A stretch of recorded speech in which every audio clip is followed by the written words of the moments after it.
What if I told you that getting a raise could actually make you poorer? Not feel poorer, actually poorer. Less money at the end of the month than before the raise showed up. Sounds insane, right? Except it happens to millions of people every single year, and almost none of them notice it happening. They just feel like no matter how much they earn, they're always one paycheck behind. Like the finish line keeps moving every time they get close to it. By the end of this video, you're going to understand exactly why that happens, and more importantly, the 3 or 4 decisions that actually let a small number of people step off this treadmill while everyone else keeps running in place. Stick around because the part about your paycheck is going to make you angry. Let's start with the dream, because somebody sold you one.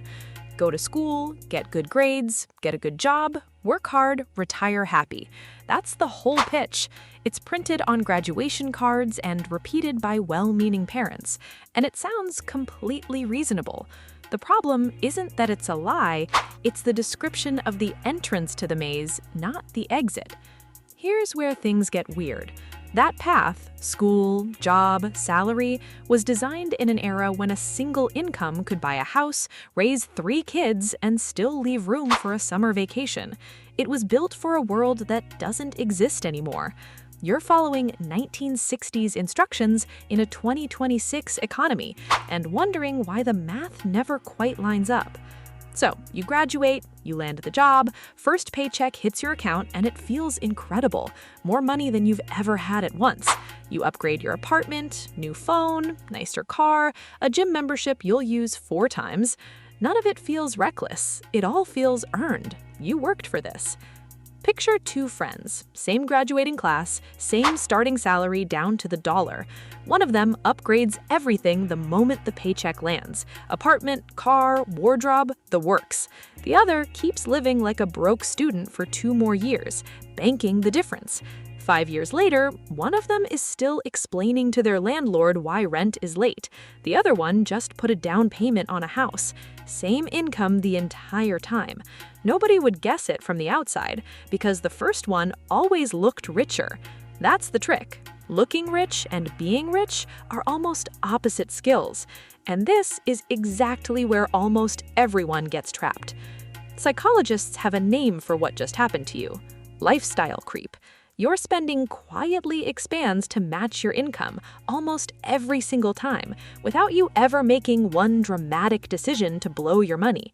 It's not one big purchase that gets you, it's 12 small ones. The coffee upgrade, the subscription you forgot you have, the just this once dinner that happens 3 times a week. Each one is tiny. Combined, they eat the raise before it even reaches your savings account. Imagine a bucket with a hole in the bottom. You keep pouring more water in faster and faster, and you genuinely can't understand why the bucket never fills. That's lifestyle inflation. The hole grows exactly as fast as the faucet. Now, here's where it gets worse, because your income was never fully yours to begin with. Let's use real numbers, US numbers, because they'll differ a bit if you're watching from somewhere else. Say you land a solid job at $70,000 a year. Sounds great on paper, but between federal income tax, state tax, and payroll tax for Social Security and Medicare, a meaningful chunk is gone before it ever touches your bank account. That's not a conspiracy. It pays for roads and schools and the fighter jets you'll never fly in. But it does mean the number on your job offer and the number in your pocket are 2 very different numbers. Most people budget off the first one. That's mistake number 1. Then there's the debt. Credit cards feel like free money with extra steps. Swipe now, worry later. Except later always shows up, and it shows up with interest. Right now, the average American carrying a credit card balance is paying somewhere around 21% interest. 21%! If your rich uncle offered to lend you money at 21%, you'd call him a loan shark. When a bank does it, it comes with a shiny logo and a rewards program. Total credit card debt in the US has climbed past $1.2 trillion, an all-time record. And this part genuinely made me rethink everything. Roughly half of the people carrying a balance are what the industry politely calls revolvers. Not because they're irresponsible, because the math of a normal month, rent, groceries, gas, childcare, doesn't leave room to pay it off. So the debt just revolves forever, quietly compounding in the background while you're busy living your life. Here's the part nobody tells you about debt. It's not just the money you're losing, it's the time. A few $1,000s in credit card debt at that kind of interest rate, paying only the minimum payment, can take well over a decade to pay off. And by the end, you'll have handed the bank more in interest than you originally borrowed. You didn't buy a couch, you bought a couch and a small subscription to being poor. Let's make that less abstract.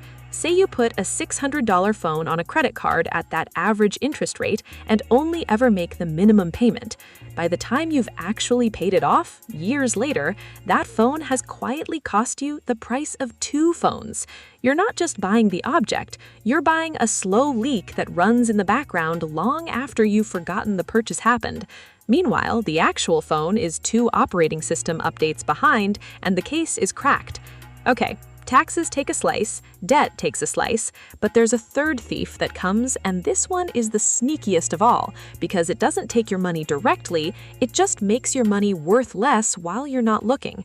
Inflation. Picture a treadmill that speeds up by a tiny bit every single year. You don't notice day to day, you just notice that you're breathing a little harder than you used to for the exact same walk. That's inflation. Prices for the same basket of stuff, groceries, rent, insurance, quietly climb every year. And unless your paycheck climbs at least as fast, you're working just as hard for less real ground covered. Right now, US inflation is running at roughly 3.5% a year. That might sound small. It isn't. At that pace, something that costs $1 today costs about $2 in 20 years. Your savings account, sitting there at a fraction of a percent interest, isn't just standing still, it's losing a race against prices every single year, without you lifting a finger to lose it. So now you might be thinking, fine, the answer is obvious, just get promoted, earn more, problem solved. Sounds fair, except you actually do the math. Say you get a genuinely great raise, 10%, champagne night, except a chunk of that 10% disappears into taxes because in the US tax system, more income can push part of your earnings into a higher bracket. Another chunk disappears to inflation, which has been quietly nibbing at your old salary the whole time you are waiting for the raise. And if lifestyle creep is running the show in the background, a big chunk disappears into a slightly nicer apartment or a slightly nicer car because, hey, you can afford it now. By the time all 3 take their bite, that exciting 10% raise might translate to something closer to 2 or 3% real spending power. You worked hard for a full year to end up basically where you started, just with a nicer job title and a longer commute. This is why so many people feel like they're sprinting on that treadmill and never actually moving forward, because functionally, they aren't. And here's the psychological trap underneath all of it. The reason this keeps happening even to smart, disciplined people. Humans are wired for instant gratification and constant comparison. Your brain gets a little dopamine hit from buying something new right now today, and almost nothing from watching a number in a retirement account slowly tick upward over 20 years. One of those feels amazing immediately, the other is boring until decades later it isn't.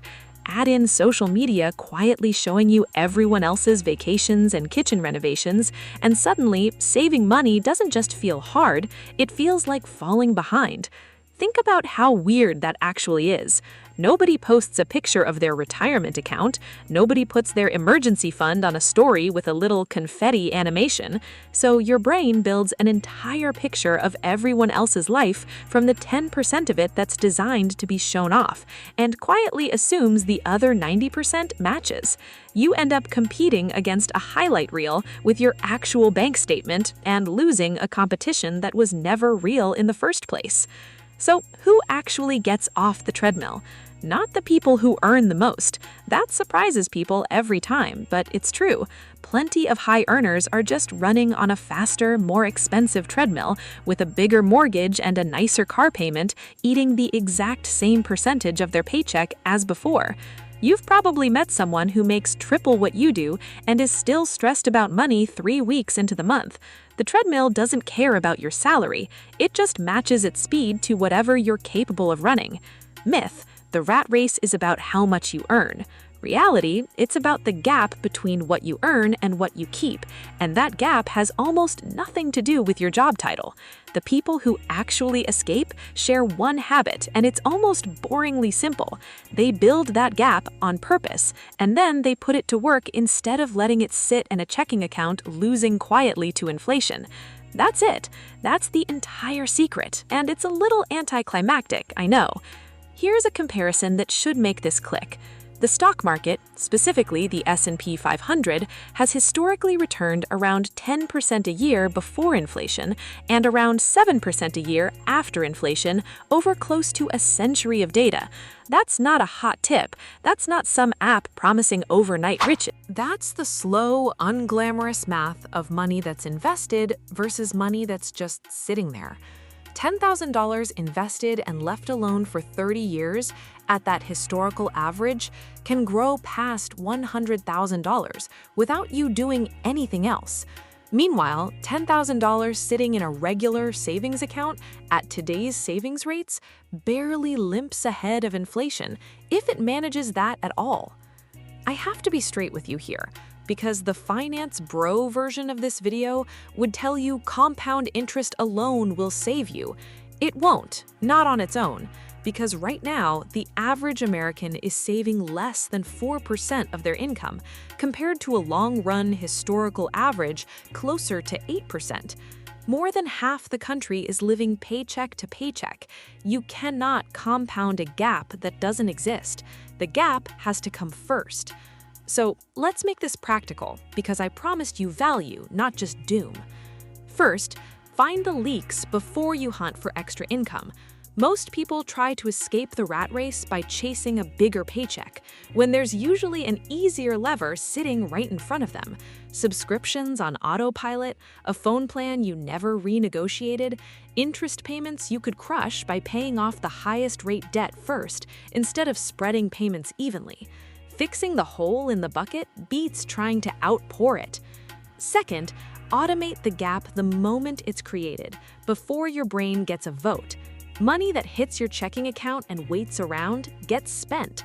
It's not a willpower problem, it's a design problem. Move it to savings or investing the same day you're paid, and you never have to rely on discipline at 11 at night when you're scrolling and tired and everything looks like it's on sale.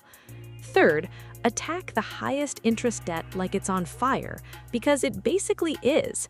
21% guaranteed loss from carrying a credit card balance will beat almost any investment return you could realistically chase elsewhere. Paying that off isn't just smart, it's the closest thing to a guaranteed win available to an average person. Fourth, let boring compound over exciting every time. The treadmill sells you speed. Actual freedom is built by unglamorous consistency, the same modest amount invested every single month for years, while everyone around you is chasing the next hot thing. None of this is a secret formula. It's not exotic. Honestly, that might be the most frustrating part of this whole video. The way out isn't hidden behind some clever trick nobody's told you about. It was always sitting there in plain sight. Earn, spend less than you earn, and let the gap work harder than you do. The system doesn't stop you from doing this. It just makes sure you're distracted enough, indebted enough, and entertained enough that most people never quite get around to it. You're not stuck on this treadmill because you're bad with money. You're stuck because the treadmill was built to feel exactly fast enough that stepping off looks scary, and exactly comfortable enough that most people never bother trying. The moment you actually see the machine for what it is, it stops running you. You start running it. That's the whole game. Now, go create the gap.